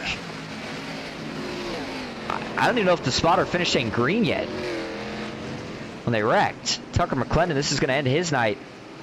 Big damage. Ryan Baste as well. And man, oh man. Well, let's go back and take a look at it. Here we go. What happens here? I want to back this up even more. Go back to where this whole thing kind of starts at. So Ryan Baste on the outside. It seemed fine. Does he get hit from behind? Somebody drop a gear? What goes wrong here? Oh, yeah, it's a stack up, and it's a pretty big one, too. You see, it looks like Mullahan and Navarro, it might have been mainly Navarro here, thinks they're going, gets into Mullahan, and sends him into base, which turns Baste around, and as he slides back down, slides back into the pack, and then couldn't figure out who that was just in front. McClendon we saw clobbering, but somebody else, too. Is that the 4 of Justin Mills? Yeah, it looks like it is. That's the first big hit. And the 8 piles into Brock Westmoreland. Tony Cox gets down. It looks like Trevor Osronoff. And so for Ryan Baste here, did somebody, I mean, did they just not go, or did they, I think they, hold on, let's take a listen here on an onboard view. Now, I'll tell you what they did, and, you know, they didn't do anything wrong. They decided to wait until the end of the restart zone, and you had a couple of guys getting a little too giddy, at least is what it looked to me like, Baker, trying to get a little bit of a head start, and ultimately that kind of led to that, I think. We'll see what he has to say about it in just a moment, but initially probably wouldn't have been a caution. It was when he slid back down into the field that at that point you got to throw the caution, because you know that the cavalry's coming and you're going to have guys piling in. It's exactly what happens. Saw Tony Cox get into this mess as well. And then Jeff Merck not able to escape this one either. He's wrecked in front and then almost gets by and then gets turned right at the last second. Pace car made it through. Good news for him. He's not going to have any damage. Won't have to use a fast spare. And then, oh my goodness. Hold on. We got to go look at this here. Right at the end of this, I think Merck and Range got together a second time. So watch this here. So Merck's almost going to go through. You see, I think the only guys that got real damage from this were Mills and Baste, of course. Actually, I take the back. Trevor Osnoff got some too. Merck spins around just as he goes to get it back going. Yep, there's going to be more contact there for Zach Range. And so, pretty cut and dry for that one. I mean, not much more to it, but so go back up front. Dylan Jones being scored as your leader. Still Alex Hill. He sits second. Cody Nagels third. Malik Ray fourth. Jason Maines in fifth. It looks like, well, I'll tell you what. Appreciate some of the compliments about the good broadcast. Racing Gal, Devin Ray, Philip Wilkins. Thank you guys so much. Glad you guys are out here enjoying it. And Devin Ray trying to put some money on the line here. Says I got 5 on it for 2 more yellows. And looks like maybe a couple others betting. You know what, Devin? I'll take you on that bet. I'll Venmo you if we get one more. I don't know. I got to put some faith into these guys. I feel like from the broadcaster's perspective, you got to do it. So we'll see what happens here. But now this does put us into our first official green-white checkered. See if these guys are ready to get it done. But, I mean, Baker's been busy in race control tonight. I'm pretty hungry. I'm tired, but we'll see if these guys can put together a good finish. How you doing over there, Baker? Oh, man, just a lot of people driving over their heads. Looks like Mollahan went a little early, and then Navarro just thought he was going. I mean, there's no blame on Navarro there. Ryan Baste on the bad end of that, but just to stack up on the top lane trying to go for the restart there. All right, well, we're going to take a quick break. Everybody go get yourself a drink of water, go use the restroom, and meet us back here for the finish.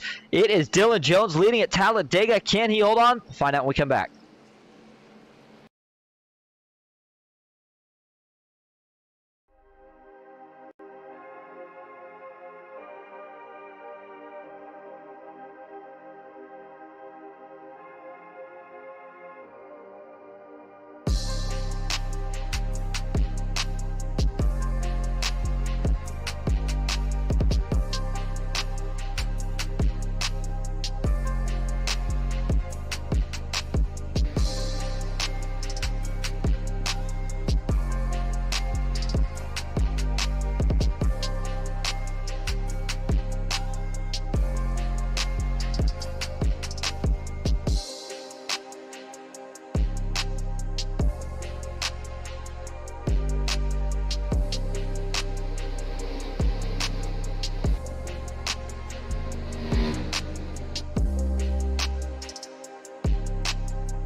Front, now we're going to see a little 4-wide action. Crazy out of the triangle. Oh, he gets over it into the lead under record. 3x3 entering 3 deep. At the flag stand, side by side, it's going to be Jason Maines winning it at Talladega.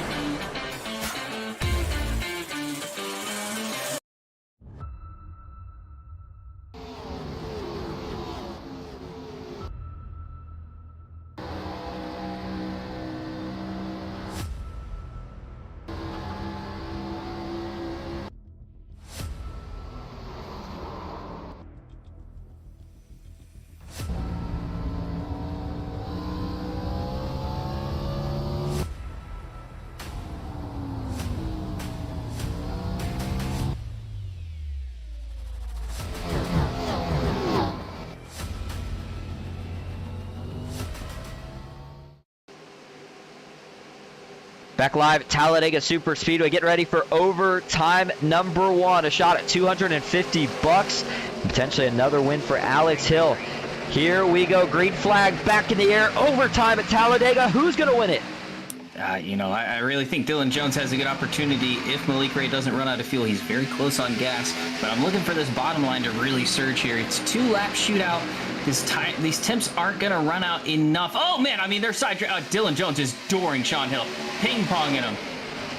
And a lot of pushing right now as they're still trying to get up to speed. Malik Ray pushing for all he's worth. If he runs out of fuel and they're 3 wide, that could spell disaster for the field. If he runs out and he's able to get clear, we might be fine. Never mind, they're wrecking. The 77 of Alex Hill back up the track. Wrecking big time. Caution is out.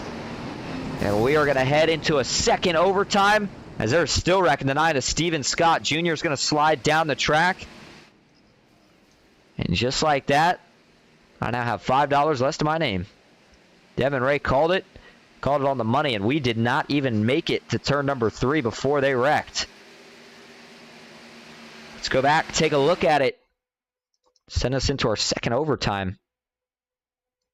Here we go.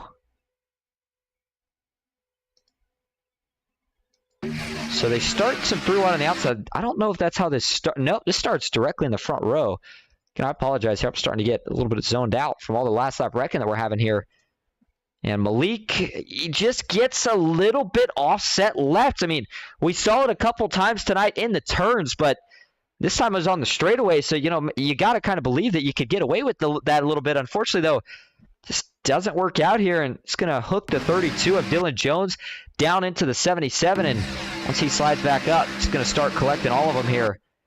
We'll go back here, actually, to the 32 of Dylan Jones and Alex Hill. And, boy, Alex had been doing good all night.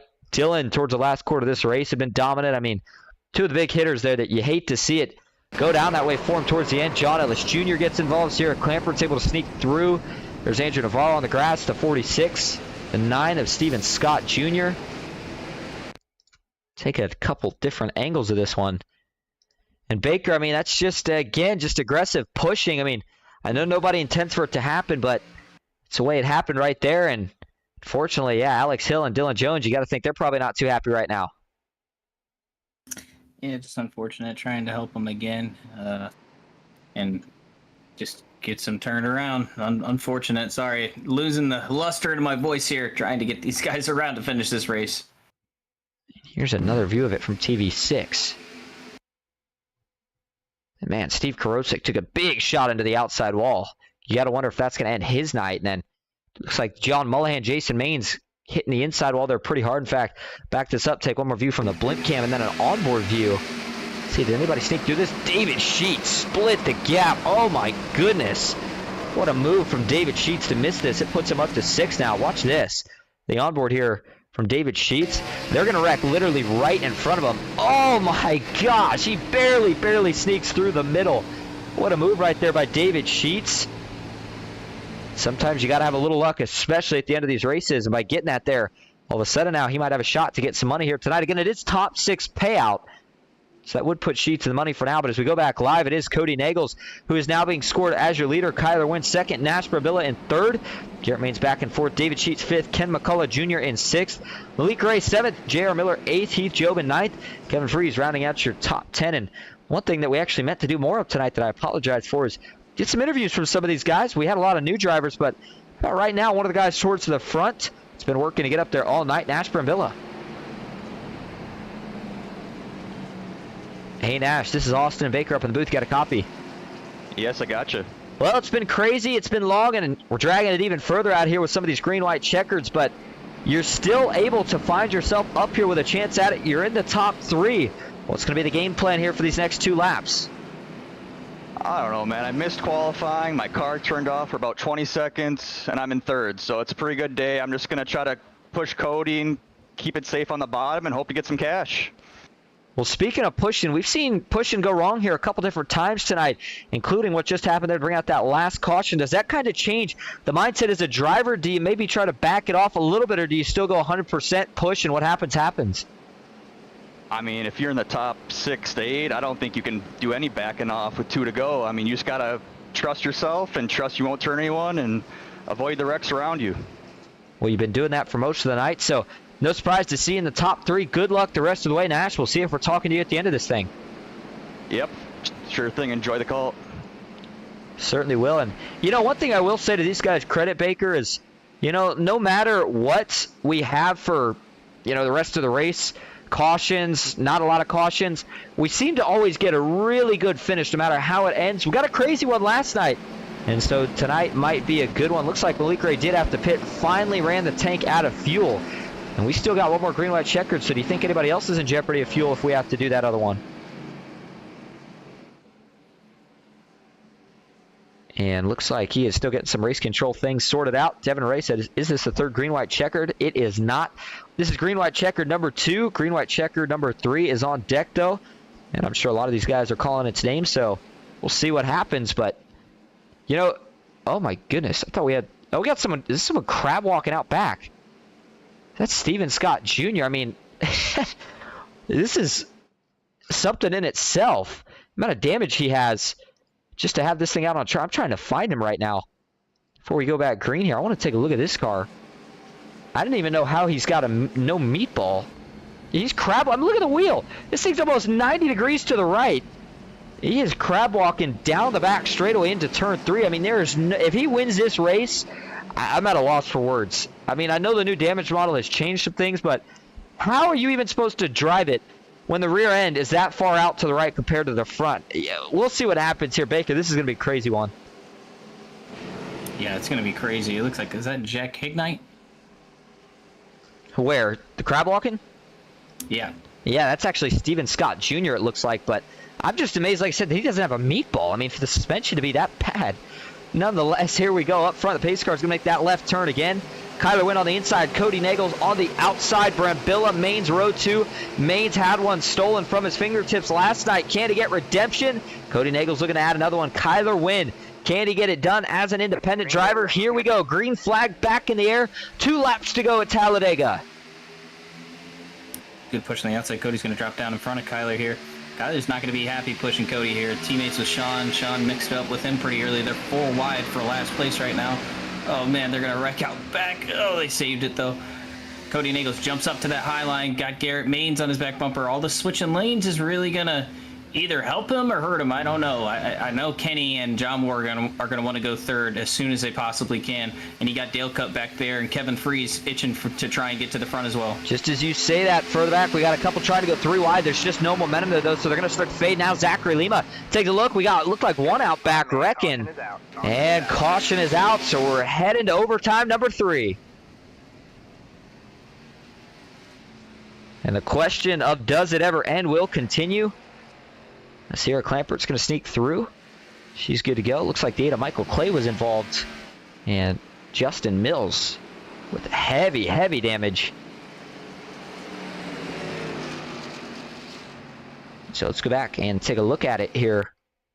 What happens? Is it 3 wide? Yeah, so they're 3 wide here, and this is what we had just talked about. With these guys weren't actually making any ground because they were 3 wide, and this pack was starting to fade from that front group. And so you got Michael Clay pushing on the outside, and he gets a little bit of an offset push from behind himself. Trying to figure out exactly who that was. Yeah, it's John Ward. So John Ward's getting up here to try to help the 8, and just as he gets there, maybe the 8 with a little bit of movement, but the 8 has a run, so he's going to check up, and I think Ward gets him maybe just slightly offset. Sends the 8 down. He saves it. Ward goes to follow, but looks to me like the 8 goes down again. That's when he gets into the 77 of Alex Hill and into the right rear of Tony Cox. That's going to send Tony into the 46 machine, and then the wreck's on from here. Justin Mills had already had that damage, by the way. And so all in all, it doesn't look like any of the guys in the wreck got too bad of damage. Merck actually was able to sneak through that one, believe it or not, and take a little bit of a different view here. About TV6. As there's Justin Mills going for a slide. Jeff Merck talked about was able to sneak through. I want to go to the onboard here from Michael Clay and see, was he just trying to gather it up?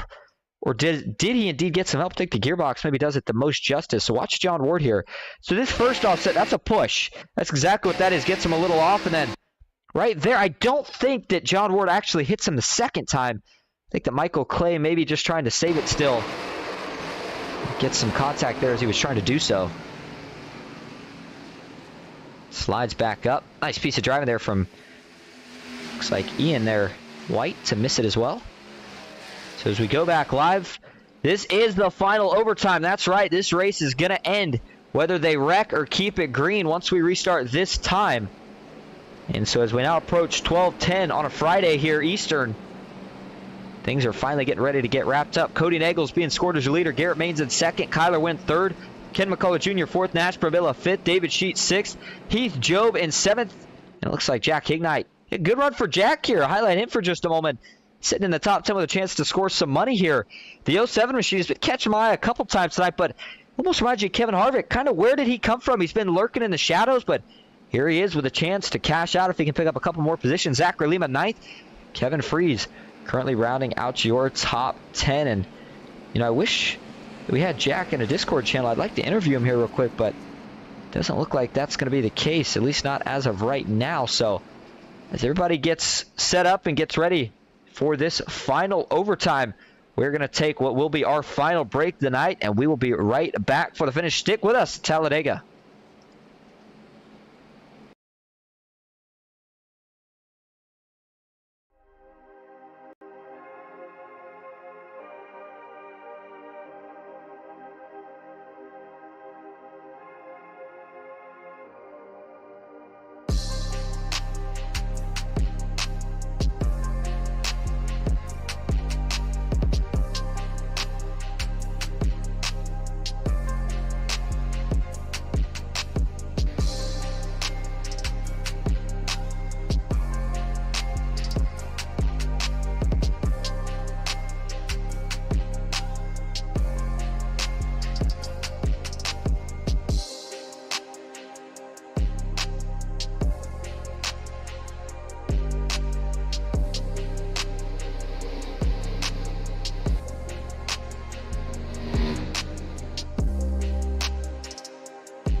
Front, now we're going to see a little four-wide action.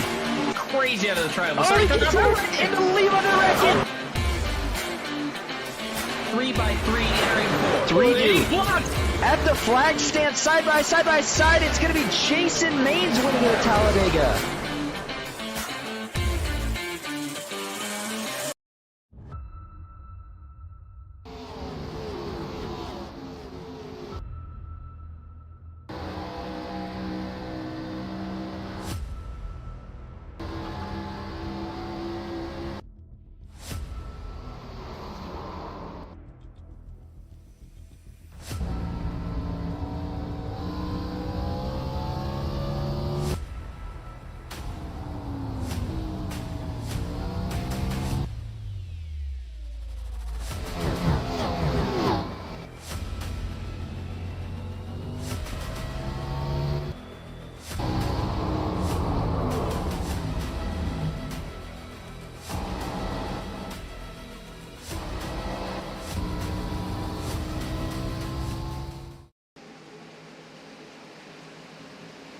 Back live at Talladega Superspeedway. Here we go to decide the conclusion of the first of 4 FEG sponsored races. It's the FEG 45. And right now, Cody Nagels is trying to win it. Garrett Maines is trying as well. Third overtime attempt, well over the scheduled 45 laps. And it's time to crown a winner. Here we go. Green flag back in the air. 2 laps to go at Talladega. Big push from the outside end. Bottom line, Malik Ray gets pushed on line. Logan York going to go with him, though. Look for Jason Maines to try and roll to get to that third line. Malik Ray down to the bottom. Pulls right in behind Sean Hill. He knows Sean Hill is going to go to the front. Maybe he looks for the move out here. Oh, they're wrecking out back. They're wrecking big out back. We'll see if they keep it green here. I think they do. We're keeping it green. They're keeping it green, so as it's a demolition derby, bumper cars, if you will, out back. Up front, we still have somewhat of a professional race going on as Garrett Maines on the outside. Cody Nagels on the inside. Garrett's going to drop to the inside. Heath Job, maybe with an issue. He jumps third, and he's fading. The 07 of Jack Hignite looking to make something happen as well. No momentum right now on the outside. It's just two cars. They're fading now. It's a cat and mouse game, Baker. Who makes the move first? Cody Nagels goes to the outside. Kyler Wynn goes with him. Bottom line starting to surge here. Nash Brambilla getting to the back bumper. Garrett Maines, no momentum though. Cody Nagels going to lead here at the white flag. Kyler's going to push him clear. Does Cody drop low? Sure enough, he does. New leader as they go into turn one. Cody Nagels, can he hold Garrett there? That outside lane does not have a lot of momentum. If Kyler Wynn fades back just enough for Garrett to jump up, you know he will. Nothing doing yet. Still side by side, but Cody Nagels with a good lead down the backstretch. And they are going to go ahead, Baker. Big push on the bottom lane. No one really forming up. Everyone's trying to fight for everything they have here. Malik Ray to the bottom, trying to support the bottom, but it looks like this is Cody Nagels' race to lose. Yeah, and he's going to try to hold everything together here out of turn four. Kyler Wynn getting all he can from David Sheets. I just don't think it's going to be enough. Final time into the travel here tonight. Now he starts to draw back even. Kyler with one more big side drive. Isn't enough. David Sheets with another big push. It isn't. Cody Nagels wins it at Talladega. New paint scheme. Cody Nagels pulls out the win. Great finish up front for these front 10. Great push from Garrett Maines, getting him the dub. And I'll tell you what, though, a phenomenal win for Cody. I completely agree, but did you see the blink coming through the travel from David Sheets? You got to wonder, was that just enough? Because remember, when these guys blink out, the draft goes away. So immediately as that happens, and I want to go back and show this, just to show, I mean, I think we were getting ready for a photo finish right here until this happens. And so watch, I'll show you exactly what I'm talking about. Watch David Sheets, second on the outside. But he was doing a phenomenal job here. I mean, giving Kyler Wynn all he had left, Kyler side drafting.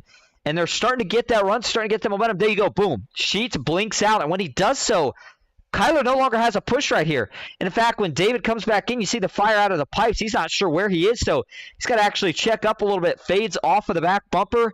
And at that point, Garrett and Cody are still locked on. And Cody is going to take home a pretty handsome sum of money here tonight as Garrett almost got to his middle at the end, but just too little too late. Nicely done by Cody Nagels.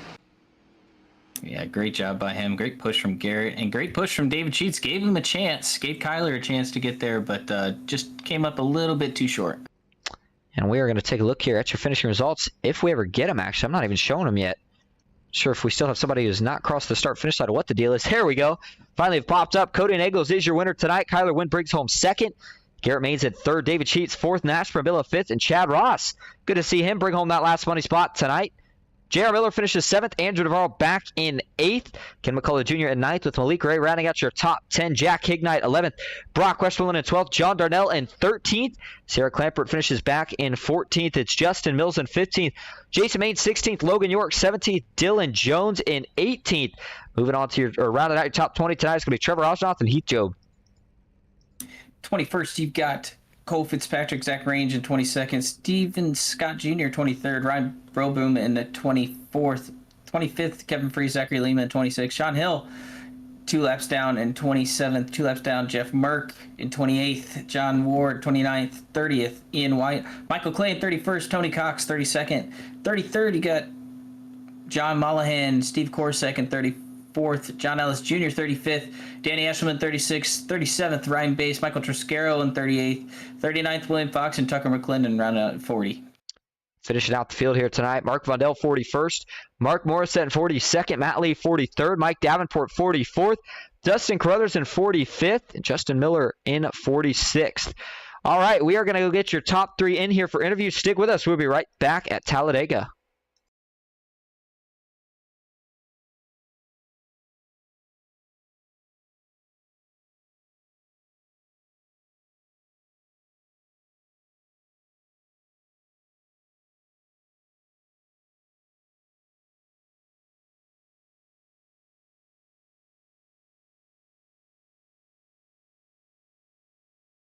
All right, back live at Talladega Superspeedway. We're going to start first tonight with your third place finisher, Garrett Maines. Garrett, this is Austin in the booth. Got a copy? Yes, sir. Well, you know, you finished third last night. You bring home third again. Still a good amount of money, but so close again. Things don't quite work out, but you're able to push Cody Nagels to a win. Man, what a crazy race that was. Tell us a little bit about it. Well, you know, the fact that we were actually back up in the fight after a meatball and then getting the, toe knocked out a second time. That was kind of insane. I really didn't think we'd get back up there, but we had some very crucial wrecks that we missed and had the fuel to go the rest of the distance. So, yeah, I would say we kind of backed into that one, but we were in the right place at the right time. I kind of wish the top didn't fall apart there on that final restart, but, I mean, I don't know. I felt like it was going to be, somewhere in the top 3 is best I could do because I didn't exactly have, dedicated help. So I was like, if I stick with Cody here, I think I got a good shot, and that's what I did. And I almost didn't get him the win there. I was flat foot pushing him through the tri-oval, trying to see if I could, get that little extra for him. But man, we definitely got lucky with, I think Sheets blinked a little bit. It was going to be a photo finish, like within thousandths if that didn't happen. But yeah, I mean, overall, a good recovery night because after that first wreck, I mean, we were really down in the running order. Yeah, it certainly was a good recovery to say the least. Before we let you head out tonight to enjoy your winnings, is there anyone you want to thank or shout out? Yeah, absolutely. Huge shout out to MCU Body, Lennox, the guys over at Ryko and FGR for all their support.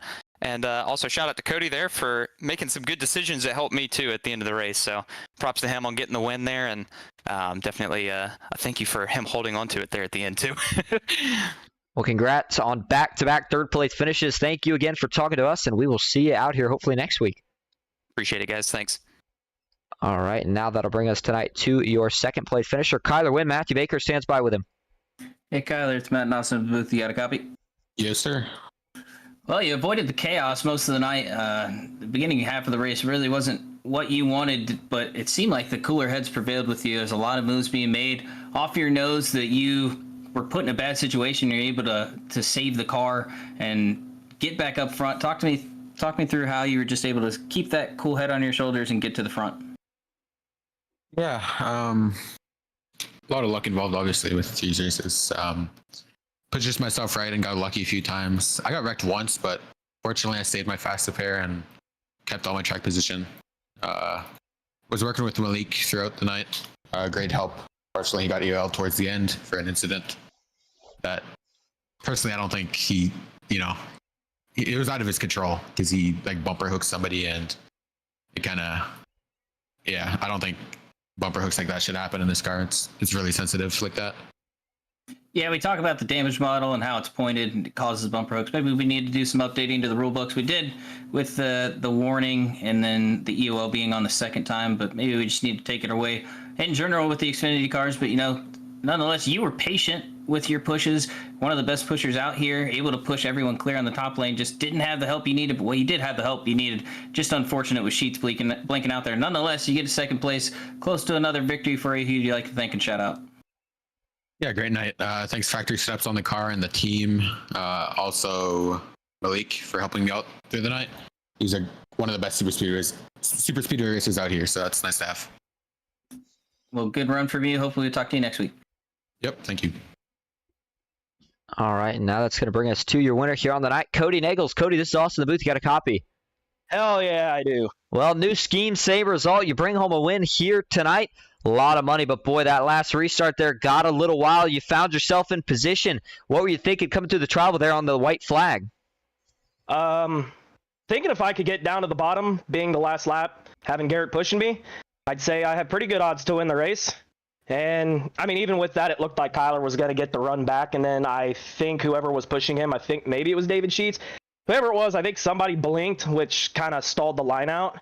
But I definitely thought that Kyler was going to get it over me. And it come as a very pleasant surprise when I got him at the line. It was a phenomenal victory. And, Dale Cup looked like it was going to be another strong finish. Just about all your teammates end up getting cleaned out except you at the end. And when that's the case, how does that change the mindset at the end of these races when you almost kind of have to switch to feeling like an independent driver? For one, I just have to race more selfish and prove to the guys that do run independently that it can be done as long as you build up the trust of your peers around you and, prove that you can hold a good line. It's not about who you are as much as it is just building up trust in the people around you. When you do that, people are more willing to push you and stick with you because they know your line's going to, roll. Well, a phenomenal job. And again, congrats on the victory tonight. But before we let you head out, is there anyone you want to thank or shout out? Yeah, I want to thank you guys, Ghost Racing Network, for putting on these broadcasts. Mike for putting PGR on, Baker for everything he does. Got to give a shout out to everyone that tuned in from the bowling alley, because I gave them a link because I didn't even think I was going to be able to make this race because lane 7 was freaking horrible tonight. And we were very, very slow when we were the last team out of there. And I made it back and got my qualifying effort in with 1 lap to go. So shout out to all of them. Shout out to my parents. Shout out to my buddy Jerry that's over here supporting me. And in the words of Jimmy Crow, goat shit, baby. Woo! All right. Well, thank you, Lane 7, and thank you, Cody, for letting you race here tonight, and congrats on the win. We'll see you next week. Yep. All right. That's just about going to wrap up our coverage tonight here for the FEG-PC 45. And so before we head out, Baker was a little bit of a crazy race, had quite a few cautions, but at the end, there's still a pretty good finish, and we'll see more of the same next week. Yeah, it's just a good finish that we had there towards the front of the field. Back half got a little mixed up, but nonetheless, we're going to have another good week next week. We got the trucks at Talladega, and then we're heading to Daytona in the next gen. Really excited for these next couple of weeks. Sounds like a plan. We hope to see you all there. Thank you all so much for coming out tonight. I know it was long, but I hope you all did enjoy it. That'll do it for me, Austin Green, Matthew Baker here on Ghost Racing Network. Until next time, have a good night.